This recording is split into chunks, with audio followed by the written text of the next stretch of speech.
Every story hides a secret. Let's uncover it. This is the story of a prisoner whose sharp mind, rated as a genius, allows him to escape from any prison in the world. But one day, he ends up in a facility unlike any ordinary jail. The security here is so extreme that none of the inmates have ever seen the open sky. Whether our hero can break out of this place or not is something we'll discover only as the story unfolds. The tale begins in a Colorado prison, where we meet an inmate named Ray. Another prisoner, Rigo, warns him that a man named Jax is planning to attack him. The next day, while Ray is in the prison yard, Jax suddenly ambushes him. Ray, however, overpowers Jax and beats him mercilessly. Because of this fight, the guards arrest Ray and lock him inside a secret chamber, a section of the prison meant for the most dangerous criminals, watched 24/7 by the guards. The room Ray is thrown into is completely sealed, and its door opens only with a password. Even inside this confinement, Ray immediately begins plotting his escape. During this time, he discovered that directly below his room was the prison's garage, and inside it stood a fire engine. He remained locked in that room for several days, carefully observing the guards' daily schedule. He noticed that the guards went to the rooftop to smoke, and it always took them exactly 7 minutes to return. He decided that these 7 minutes would be his only chance to escape from the prison. His next task was to figure out the password on the door lock. For this, he used the milk packet he received with his meals. He peeled off a thin plastic layer from the packet and placed it over the keypad. Soon, he identified which numbers were part of the code, and arranging them in the correct order was not difficult for him. One day, when the guards went to the roof for their smoke break, he stepped out of his room and managed to send a message to his team waiting outside. He instructed them to come near the prison the next day at 4 p.m. and distract all the guards. As planned, his team arrived near the prison, and exactly at 4 p.m., they created a loud explosion to divert everyone's attention. Because of the explosion, everyone's attention was diverted and people started running in all directions. Taking advantage of this chaos, Ray slipped out of his cell and used the air conditioning vents to make his way across the prison building. Meanwhile, the prison's fire brigade rushed out to extinguish the flames, and Ray clung to the bottom of their truck to escape through the main gate. Outside the prison, his partners Harsh and Abigail were waiting for him. However, Ray didn't get very far. The police quickly caught him again. But just then, a man named Lester arrived and demanded that the police release Ray. After this, Ray and Lester went back to the same prison and met with the prison chief. It was then revealed that Ray wasn't a criminal at all, but actually a businessman. He owns a security company, and his job is to evaluate prison security. He enters prisons as an inmate and attempts to break out. By escaping, he identifies security weaknesses and then helps fix them. In simple words, Ray is someone who tests prisons and helps make them more secure. There was no prison in existence from which Ray could escape. The next day, when Ray went to his office, his business partner introduced him to a woman named Jessica. She worked for the CIA. Jessica wanted Ray to inspect the security of a top-secret detention facility. However, the condition was that none of Ray's teammates would be given any information about this prison.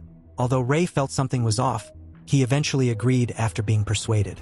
After that, Ray was assigned the identity of a Spanish terrorist named Anthony. His team implanted a GPS tracker inside his body and also gave him an emergency code. If he ever managed to escape from that secret prison, he had to tell this code to the prison chief to be released safely.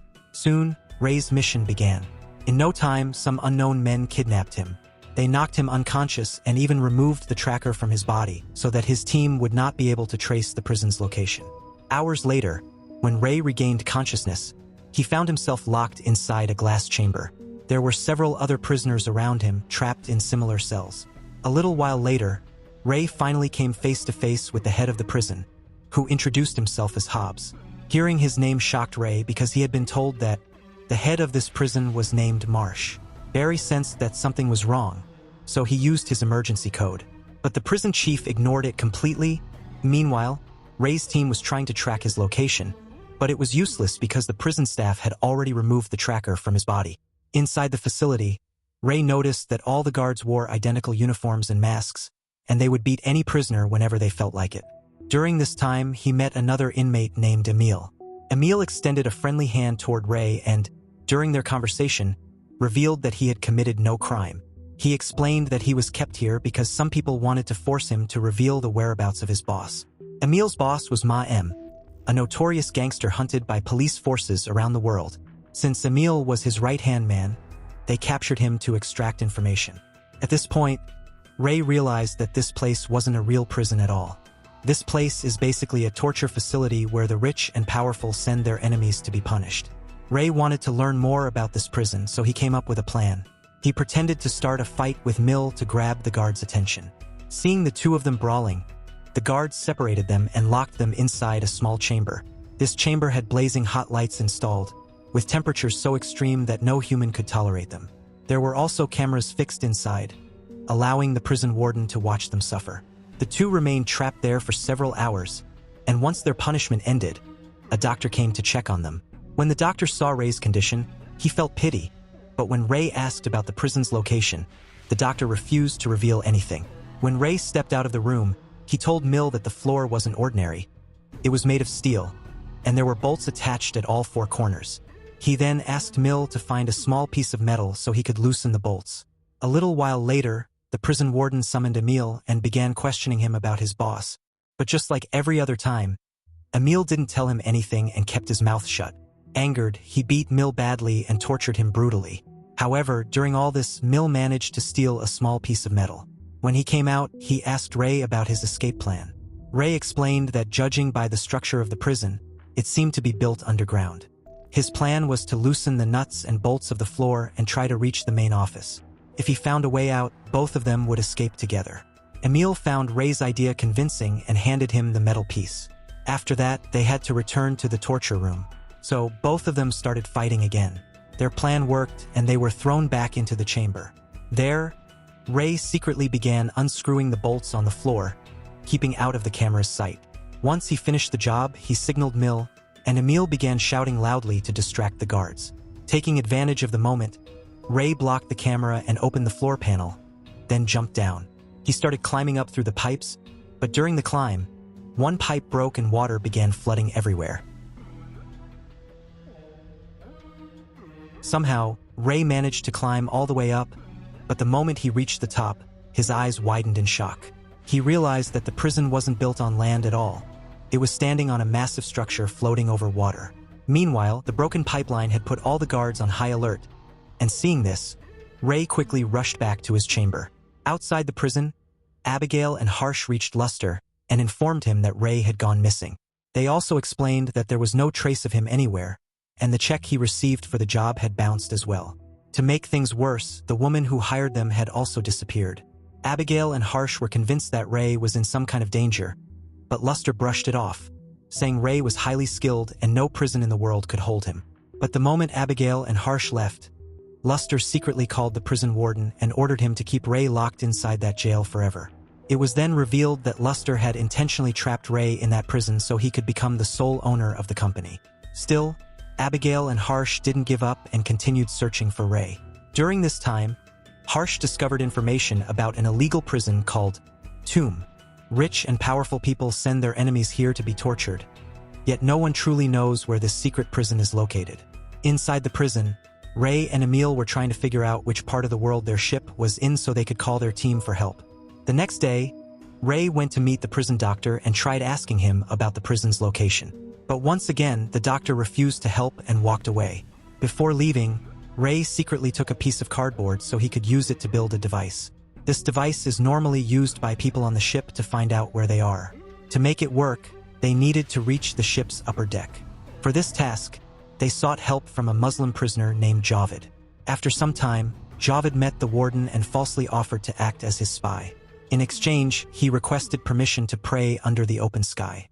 The warden, unaware of Javed's real intentions, agreed to the deal. That night, Javed went up to the top of the ship and used the device to determine the ship's exact location. After doing a bit of calculation, they realized that this ship was actually in the hands of fools somewhere in the Atlantic Ocean. Here, Emil tells everyone that he has a very old friend living in Morocco, and if they can somehow send a message to him, he will definitely come to rescue them. Bear liked this idea too, and he went to meet the doctor once again. This time, the doctor agreed to help and emailed Emil's friend, sharing the prison's location and the exact time of the escape. Finally, the day arrived when they were about to break free from this prison. Meanwhile, Javed went to the warden and fed him a false story, that a massive fight was about to break out in the jail cafeteria. Hearing this, the warden sent all the guards to the cafeteria, leaving only 2 guards near the stairs that led to the top of the ship. Taking advantage of this opening, Rael started a fight in the cafeteria, and within moments all the prisoners began brawling. Using the chaos to their advantage, Ramel and Javed slipped out of the cafeteria. They reached the stairs, overpowered the guards, and took their guns. Then they grabbed the staircase and rushed upward as fast as they could. But unfortunately, the warden spotted them and put the entire prison on lockdown. Due to the lockdown, all of Shiv's doors were sealed shut, and the 3 of them couldn't reach the Sir's office. With no other option left, they had to climb back down again. Meanwhile, people from the mill managed to make it to the ship, but there was still no sign of the 3 men. Just then, the ship's guards spotted them running and immediately opened heavy fire inside the ship. During the shooting, 1 bullet hit Javed, leaving him badly injured. Seeing the situation getting worse, Railway started thinking of a solution again. He came up with a plan. He would reach the control room of the ship and cut off the entire power supply. Once the electricity was shut down, all the doors would unlock again, allowing everyone to reach the upper level. He told Mill to look after Javed and then headed toward the control room alone. But Javed's condition kept deteriorating, and he knew his life couldn't be saved anymore. So he told Mill to leave him and move forward. Mill didn't want to abandon him, but he had no choice. Meanwhile, Railway reached the control room and shut off the power. All the doors reopened, and Emil made it to the Sir's office. Soon after, the guards also reached the upper floor and began firing at Emil fiercely. MLB stood his ground and took down the guards one by one. On the other side, Javed fought bravely against the guards as well, but unfortunately he couldn't survive. After Javed's death, the guards began searching for Harry, and to avoid them, Harry hid himself inside a water tanker. But at that very moment, the electricity came back on and the tanker started filling with water. Meanwhile, the warden also discovered that Ray was hiding inside the tanker, but before he could react, Ray pushed himself out through the opening. Up in the main office, the number of guards had increased significantly, forcing Mill to escape from there too. Just then, he spotted Ray drowning in the rising water. Mill quickly threw him a ladder, and Ray managed to grab onto it. Right after that, the guards opened heavy fire, hitting the oil drums placed nearby, causing a massive explosion. The blast killed all the guards, allowing the 2 of them to escape safely. After some time, both of them reached the seashore, where a large vehicle arrived to pick them up. Stepping out of the vehicle was none other than Jessica. When Ray saw Jessica, he was completely shocked. She was the same girl who had been sent to inspect the prison's security earlier. It is revealed that Jessica is actually his daughter, and she was the one who had Ray sent to prison so she could eventually free her father from there. But the biggest twist was something no one expected. The person everyone believed was Man's trusted right-hand man turned out not to be Man at all. He had been hiding his true identity to stay safe from his enemies. Here, Jessica exposes everything about the regulator, how he planned to take over the entire company for himself. A few days later, Ray reunites with his partners and tells them the whole truth about Lester as well. Meanwhile, when Lester learns that Ray has escaped from prison, he decides to flee the country. But the moment he gets into his car, someone knocks him unconscious. When he opens his eyes, he finds himself still inside his vehicle, but now the car is locked inside a huge shipping container. That container is stacked among thousands of others on a massive cargo ship. And where this ship is headed, no one knows. And that's the story. Hope you enjoyed it. Stay tuned for more thrilling twists and surprises.